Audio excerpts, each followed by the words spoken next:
All right, well, when you hear Jonathan Millay talking over the indoor airwaves, you know things are about to happen. Sarnia Sting here, getting ready to take on the Saginaw Spirit, and I bet you don't recognize this guy. He's all dressed up.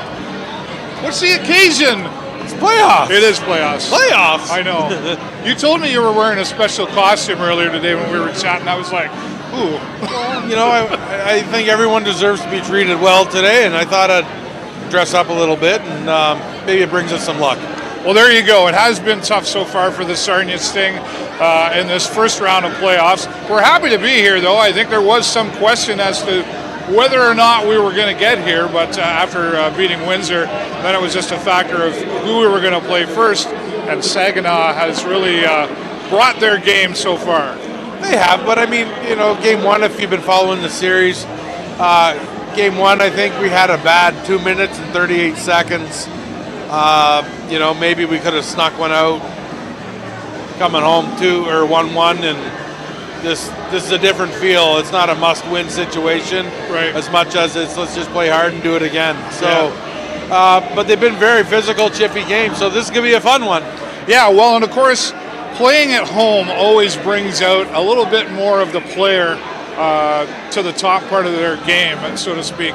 And the energy, we are seeing a lot of people get out here. I mean, we're still quite a bit of ways from starting, but people are out here supporting this team tonight.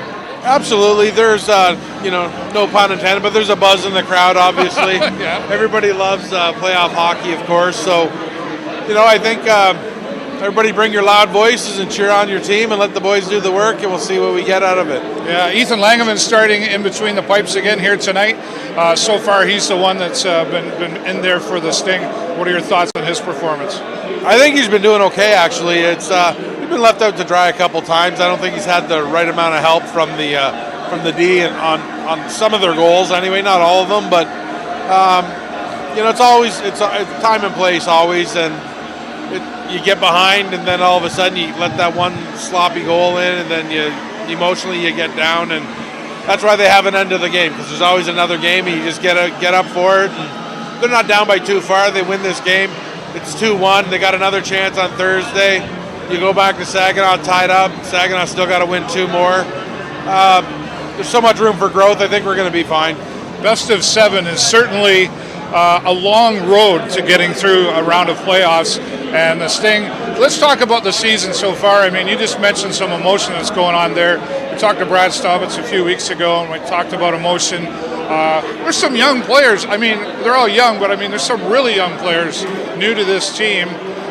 Emotions running wild. It's got to be hard to control some of that minds, those feelings that are going on. Well, you got to think that, you know, you get some frustrations. Maybe you're not playing as well as you should be. We're missing Josling, so I mean, there's a little line mix-up.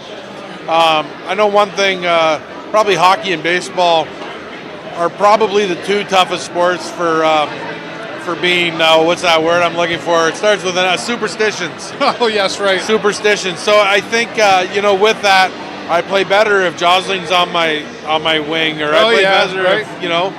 So that might have some play into it. It's as simple as that, but at the end of the day, you still got to shoot pucks, you still got to score goals, and you got to stop pucks and make body checks. It's the game we call hockey, and you stick to the rules in the game. We have a team that can win. They tied the season series, like I said, 3-3. So we know we can beat them. Yeah. It's just a matter of putting a good game together and just look at it. I'd look at it one shift at a time, right? And typically, I think when we've played Saginaw in our home is when we've done the best against them, winning games against them as well. Yeah, I believe it was Family Day when we were here. That's right, and, yes. And we beat them. So that was in February, not that long ago.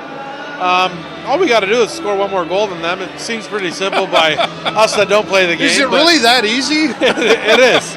And I think they found some weaknesses in their goalie.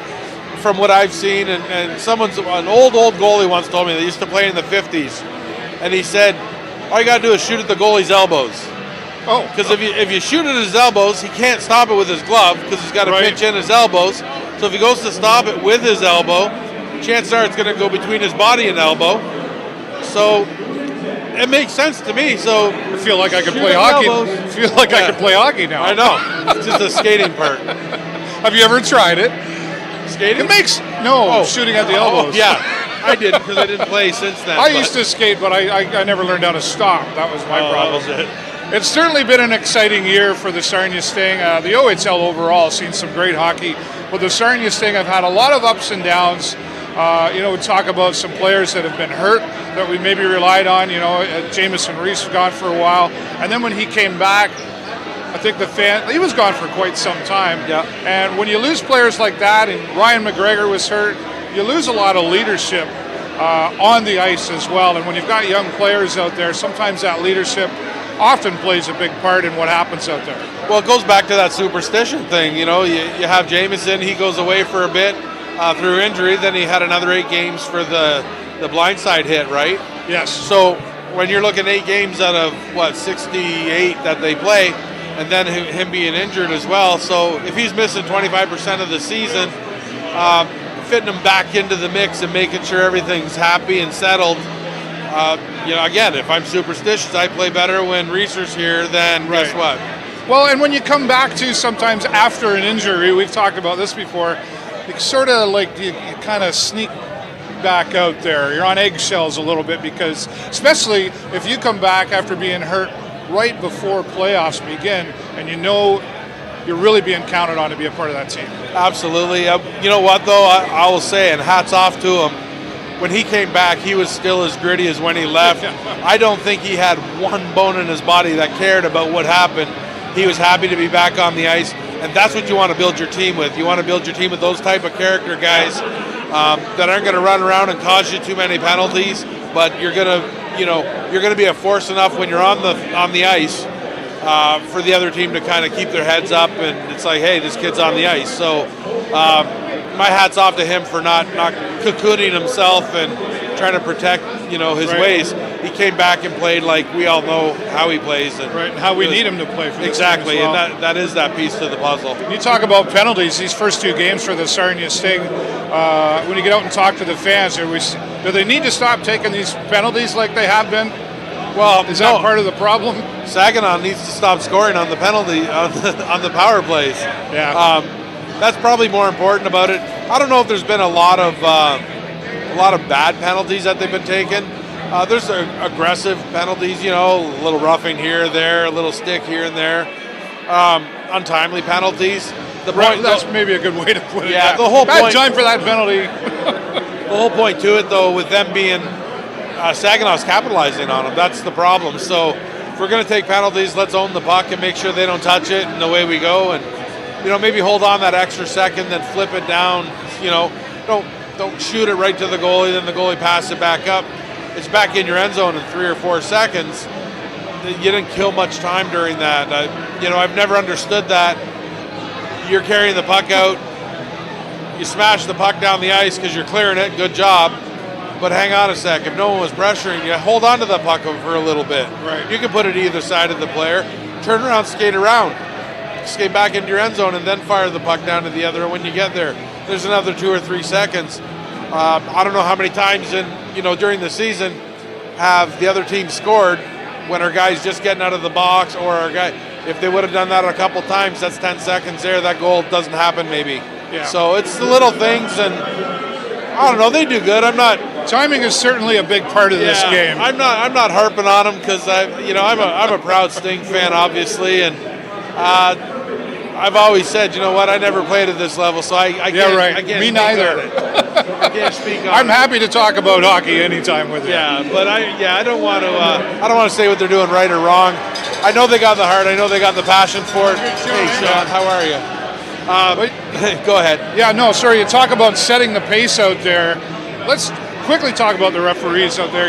Everybody's always got something not nice to say about the referees, but on a positive side with the referees, they have a really tough job, and I think most people understand that. But how important is it, especially in the playoff series, the first round of playoffs, that the referees really set a voice, a tone out there, if you will, as to how this is going to go tonight, gentlemen? Well, I think for the most part, the first 2 rounds in the playoffs in hockey anyway, you're usually playing teams that you've already played 6 or 7 or 8 times maybe throughout the season. The teams know each other. There's rivalries that get set during that time. I think if I was a ref, I would probably set the tone in game one, though. Right. Don't let it get to a crazy point. Let the players know that, hey, any cheap shot, you're going to go sit. You don't want to play hockey? Go sit for 10 minutes. I don't need you on the ice. I don't need you part of the game. I don't think they've really done that because it did get really, really chippy at the end. And it's, again, those untimely penalties. Sometimes, you're behind by 2 goals, and then all of a sudden you get like that cross-check penalty that was okay just on the other end on you. Yeah, but not and now. And then you come back and it's not now. The kids are frustrated by that. They don't understand it. They go to talk to the refs. The refs tell them to get their face out of there. They're going to sit them. They don't want to sit. So now they're frustrated. They're just sitting there boiling. They're boys with a whole lot of testosterone at this age. So that's right. So, it's, again, we've talked about this many a times. It's youth and growing and has nothing to do with hockey. It's just emotion. But learning to get it under control, and that's certainly got to be a lot of challenges for the coaching staff go on for sure. But sharpening the skates, I like to say, is one of the things that goes along with being a coach. You got to have those friendships, relationships, and understanding, almost in a way of being a parent. Yeah, absolutely. Overall they've been doing okay. Like I said, when you start taking the mouthing off penalties, the unsportsmanlike 10 minutes, we're not getting those. They're competing, and there's a big difference between one of those 10-minute misconducts and 2 minutes for cross-checking or tripping or some mistakes do happen as well. That's just aggression, and I'll always take a competition penalty over a stupid penalty for mouthing off or being dumb. Right. So I'm okay with that. All right, well, there you go. Sarnia Sting getting ready to come out here to the arena floor in just a few moments. Game number 3 of Sarnia versus Saginaw. We'll see what happens at the result of all of this. Of course, hoping for positive results. We'll be back here. Jake Cherski will be joining me throughout the day here, or the evening.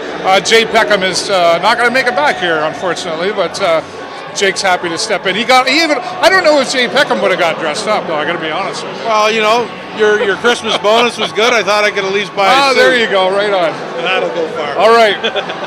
We're going to get going here as the Sarnia Sting get ready to come out. We'll keep you updated, of course. Follow everywhere on social media, and we'll give you the scores and what's happening, and hopefully some positive results at the end of Game 3, Sarnia versus the Saginaw Spirit. For the show live on location and the Video Show Network, I'm David Burrows, and this is my friend Jake Cherski from Philly Cheesesteaks. We'll talk to you soon.